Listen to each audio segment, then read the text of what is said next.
What's good, YouTube? It's your boy Flamo. Welcome back to another video. How are you guys doing today? I told y'all I was gonna drop another video today, but you probably thought I was lying, huh? You probably thought I was lying, huh?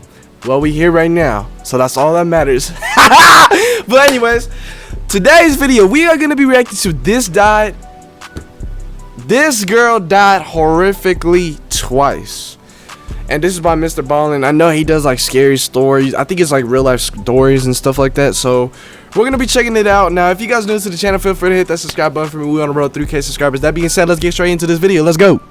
In 2015, a young man living in Honduras made his way to the local cemetery and he found his wife's gravesite and he leaned up against it and he quietly began to cry. Seconds later, something would happen inside of that cemetery that would not only cause the young man to go silent, get up, and start running. So he said 2015, huh? This will be caught on camera. But before we get into today's stories, if you're a fan of the strange, dark, and mysterious delivered in story format, then you've come to the right place because that's all we do, and we upload once a week. So, if that's of interest to you, please invite the like button to come to the zoo with you, and then cover them in honey and push them into the...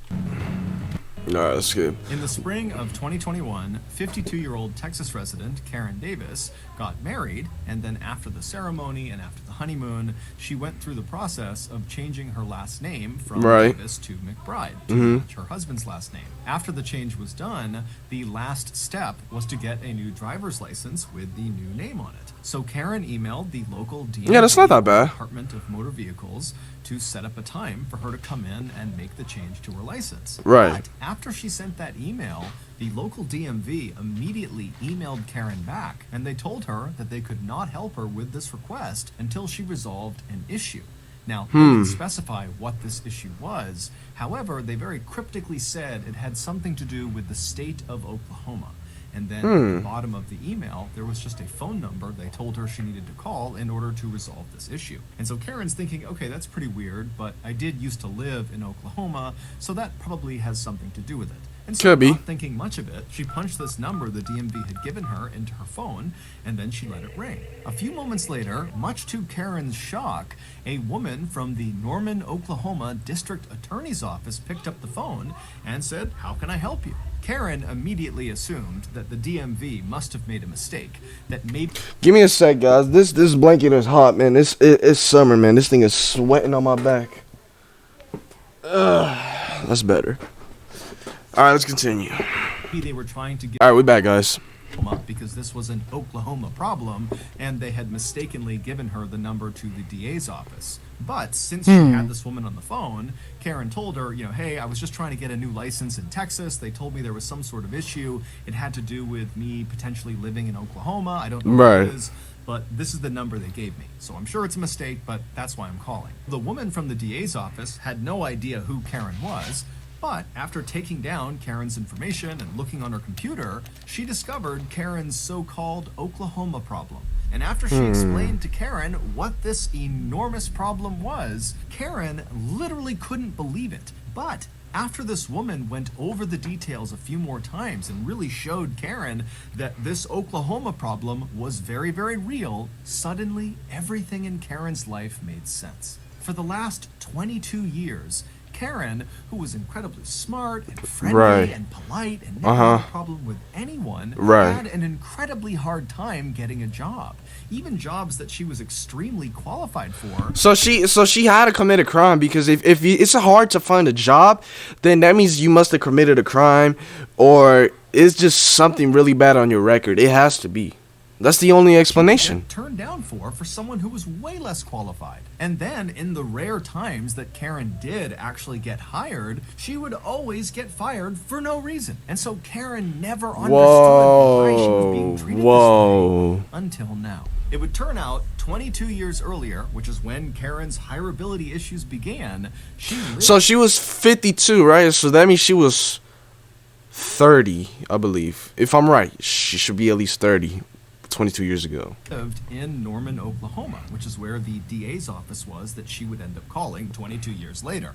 And when she was living in Norman, she lived with a roommate. And this roommate was this nice young man who had a couple of young kids, And one weekend, he went to the local movie store called Movie Place, and he rented the hit 90s movie Sabrina the Teenage Witch to watch with his kids. And after he was done watching this movie, it's not so bad he there. didn't return the VHS tape of Sabrina the Teenage Witch back to Movie Place. Now, normally when this happened, You gotta pay a the store fee, would right? Just hit the card holder with lots of late fees. which Yeah, actually see, you gotta like pay they fees and made stuff. Lots and lots of money on individual people that just forgot to return their movies. Right. And if the card holder just continued to hold on to this delinquent movie, at some point the movie store would just hit them with a final fee that basically accounted for the total cost of the VHS tape that they had effectively stolen. And then Right. at that point, the matter was resolved. The card holder owned the VHS tape, whether they knew it or not, and the movie store simply moved on. But in this case, Movie Place in Norman, Oklahoma, didn't think that was enough. And when Sabrina the Teenage Witch was not returned in a timely fashion, they pressed charges against the card holder. What? The card holder was Karen Davis. The roommate had What? card. And somehow these charges against But how? That can't be so bad though, right? I mean, that can't be so bad. were never brought up to Karen. She was never contacted by anyone, and so for 22 years, she was technically a wanted felon. Meaning, Wow. every time one of her employers, either during the interview process, Wow. when they would run a criminal background check on her, it would pop up she was wanted for felony embezzlement. And so Wow. for some reason, she kept not getting jobs. Let that be learned, guys. Do not, if you're gonna borrow something, you better return it in a timely manner, or just don't steal anything at all. And kept getting fired from jobs. Since discovering these charges, Karen worked with the Norman, Oklahoma DA's office and got these charges dismissed. Damn. You know what really makes me want to slap the like button with a tasseled wobble gong? Inflation, prices, because board fees, colors. You paying them bills, yeah. This is Blank. Now we gotta add, man. Free-to-play multiplayer game where you can unlock, earn, and Why ain't I getting an ad in the other video today, man? Blankos in pay. Laying next to her was her newest addition to the family, her third child, a 7-week-old little boy. This Christmas was a big deal for Zazelle. It was also a big deal for her husband, 30-year-old William Wallace. So I guess it's a Not only different because family it was then. going to be the first Christmas with their new son, but also because this was the first Christmas after Zazelle and William had reconciled their relationship. Oh, They wow. had been married for the past 3 years, but over those 3 years, their relationship had been very unhealthy and toxic and at times abusive. But Oh, wow. earlier that year, when Zazelle had discovered that she was pregnant, this baby became kind of like a new anchor point for their relationship. It was like suddenly they could put their differences aside and just focus on raising their kids together. That's respectful. After wrapping That's her respectful. final That's good. present, Zazelle hopped off the bed, she scooped up her little boy, and then she headed out into the living room where she met up with her husband and her 2 older children, who were little girls aged 3 and 8. And then they all headed outside and went next door to celebrate Christmas Eve at a party with their neighbors. Yeah. Early the next morning, so on Christmas Day, Zazelle's 2 oldest children, the 2 girls, they got up early and they rushed out of their bedrooms and they ran down the hallway into the living room where their parents were waiting for them on the couch along with their baby brother. The living room was completely decked out with Christmas decorations that the family had put up over the past couple of weeks. The Christmas tree was in the corner with bright multicolored lights and ornaments all over it. There were wreaths on the wall and other string lights around the top of the room. And then over their fireplace were all of their stockings nailed up, stuffed with goodies. The little girls squealed with delight and ran around the couch and took up spots right underneath the Christmas tree, and they grabbed their first... Yeah, I would have been happy too. Christmas morning, you seen all them presents. And they saw their dad kind of give them a nod of approval, which meant, okay. Oh yeah, yeah. I would have been ripping through him. Began tearing into the festive wrapping, and then after each of them had their brand new toy in hand, they turned around reflexively to show their parents. And so William, he sees the toys and he says, "Oh, they're so great, guys." And then when the girls, they look at their mother and they show her the toys, she doesn't even react. She completely ignores them. And so at some point, you know, these little kids, they start yelling What? for their mom, "Hey mom, check it out, look at this new toy." But Zazelle just sits there. She doesn't say a word. She's just sitting back on the couch, completely ignoring them. Finally, Wow. the 8-year-old turns to William and says, "What's wrong with mommy?" And at this point, William pauses, and then he gives Zazelle a scathing look before very bluntly saying to these young kids, "Mommy got drunk, and now she's ruined Christmas." The girls knew from William's tone of voice that their parents must be fighting, and so they did what they normally did when this happened, and that was to just try to ignore it. And so Wow. the girls, they turned away from their parents and began opening more presents, doing their best not to disturb their parents, who were sitting silently behind them. And then, a little after 9 a.m., after most of the presents had been opened, William abruptly stood up and walked into the other room and placed a phone call. And then, a few minutes later, there was a loud knock on the front door. The night before, after Zazelle and William and their kids had left their neighbor's party and come back to their apartment, Zazelle and William had gotten into a vicious fight. And by the time the kids had all gone to bed, the fight between the parents had become very physical. Neighbors would recall late at night on Christmas Eve hearing this very loud commotion coming from Zazelle and William's apartment. And at some point, apparently Zazelle had tried to run out of the apartment, but William had chased after her and hauled her back inside. The sounds coming from their apartment would eventually stop somewhere in the wee hours of Christmas Day. And then as the sun came up on Christmas Day, Zazelle and William had made their way to the couch, and they were sitting there with their 7-week-old baby, waiting for their 2 oldest to wake up and come open presents. Except when their 2 little girls came out of their bedrooms and bombed into the living room to begin celebrating, only William was alive. Zazelle was beaten to death by William. And Whoa! Whoa! Wait, what am I doing, man? Bedrooms and bombed into the living room to begin celebrating, only William was alive. Zazelle had been beaten to death by William. And after the night before, he had dragged her into the living room, set her up on the couch to make it look like she was sitting, and then put sunglasses on her eyes in order to trick the children. And so, bro, that's sick, dude. Let me tell you guys something. You know, nobody is perfect, right? I understand nobody is perfect. You know, we have our differences, we have our issues or mistakes that we try to learn from. And you know, like I said, nobody is perfect, but when it comes to psycho stuff like this, that is just insane. Like, for example, with me, like, I'm gonna be honest with you guys. Growing up, I used to have a little temper. I used to be getting mad over stuff, and to this day, I have a little temper. Because, like I said, a temper's just not gonna go away out of nowhere. You know, it's gonna take time. It's gonna take like time to try to like progress and to leave that in the past. You know, so I'm admitting I still got a little temper, not as much as before when I was younger. I still got a little one, but I really try not to let that get the best of me, because since I'm getting older, I'm just trying to think positive and just trying to go with the flow and trying not to let anything negative really affect my mental health, you know? But when it comes to stuff like this, that's not me. I can't do that. Nah, that is just crazy. You know, I don't care how mad I would get. I would never think about killing somebody. That's crazy. That is just absolutely crazy. I would never do that. No, that's crazy. I would never do that. All morning, as this 3-year-old and 8-year-old are opening these gifts, and that's sad too. On Christmas, they have no mom. Wow. At 9 a.m., William realized his charade was not going to last, because his kids were really keyed in to there being something wrong with their mother. And so that was when he got up and he called 911, and he told them that his wife had gotten drunk and fallen into a glass coffee table, and so she was hurt. And so a little bit later, the police and paramedics, they arrive, they go inside, and right away they can tell William is lying to them. Of course, if you beat somebody to death and you say they just fall over a coffee table, come on, how stupid you think the cops are gonna be? Like, literally, you see all these beat up marks, you see cuts, scratches, all that stuff. Of course, you're gonna know you've been hit many times and not just like falling out at once. You know? Come on, man. Story than they're being told.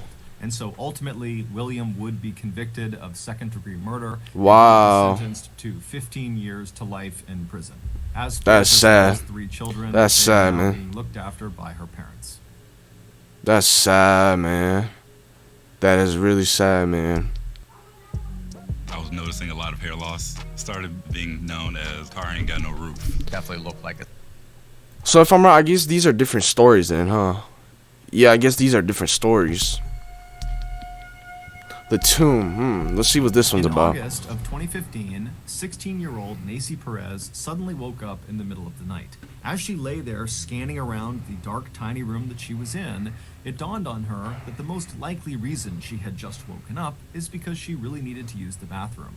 And so she climbed out of her bed and she began carefully walking across the room where her other relatives were sleeping on the floor as she moved towards the back of the house. Nacy lived in a town called La Entrada, which is located in Mexico? one of the poorest and most dangerous countries in the world. Oh, never mind. But Honduras. despite the harshness of her reality, Nacy was pretty happy. She had recently married the boy she was in love with.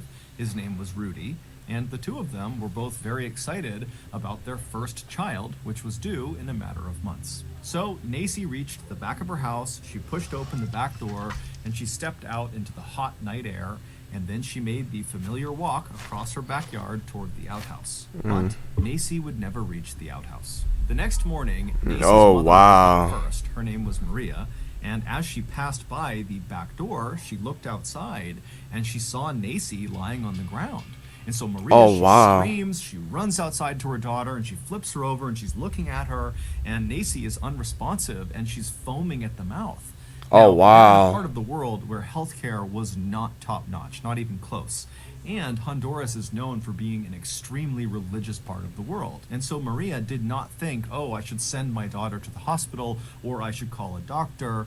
Instead, Maria and the rest of Nacy's family, who had all streamed outside because of the commotion, they decided to call a priest to perform an exorcism because the belief was Nacy must be possessed with demons. And so a priest was hailed to the residence, and the priest would perform an exorcism on Nacy, but it wouldn't do anything. And so at that point, Maria and the rest of Nacy's family would take Nacy, who was still totally unresponsive and foaming, to the local hospital, but by that point it was too late. Nacy was dead. When Nacy asked the doctors what happened to her, they said they didn't know. And so, heartbroken and confused, Maria and the rest of Nacy's family brought Nacy back home. They had an ad hoc memorial service, and then they buried her. The following day, and the kid too, huh? Who was totally distraught because he has not only lost his wife, he's also his baby, lost his unborn child. He got up early and he just had to go to the cemetery to be with his wife. And so he made his way over to the local cemetery and he found his wife's gravesite. Nacy had not been buried under the earth. Instead, she had been placed into a coffin, and that coffin had been slid into this big hollowed out cement block that was as big as a coffin.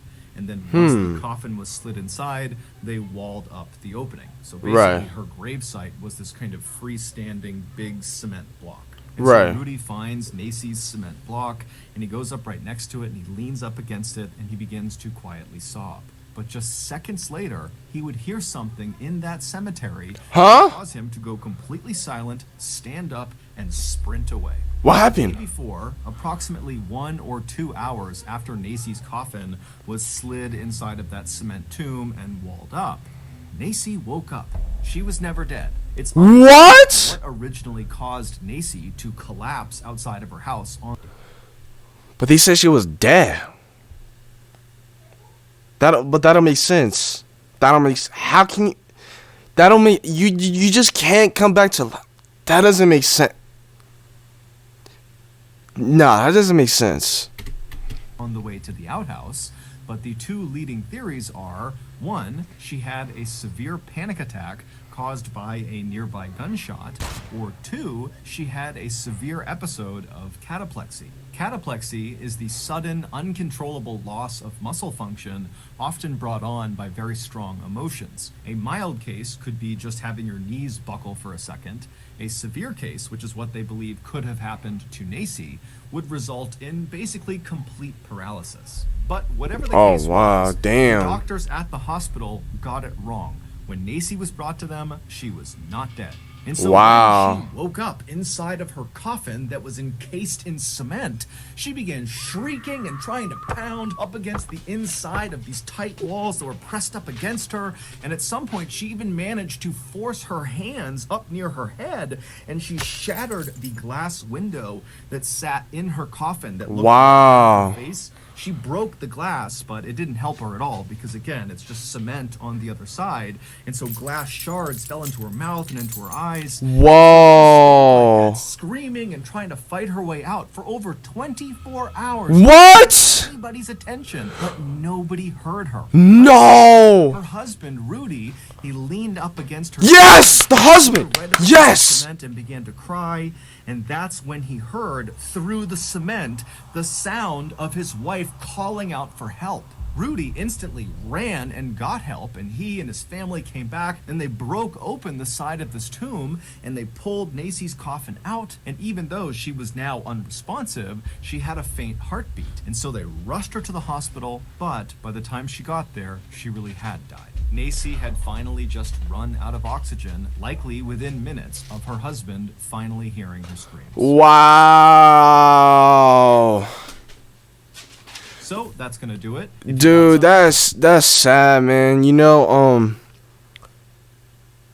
real life stuff. You know, it's just crazy how real life is. You know, like you're basically given a second chance just to die again. That's just, man. That's real sad, man. And you know, let this be a lesson learned, guys. There's some crazy people out there. Like, if you're with a boyfriend or girlfriend, you really gotta make sure who you're with, and if they're not some psycho on the low, you know.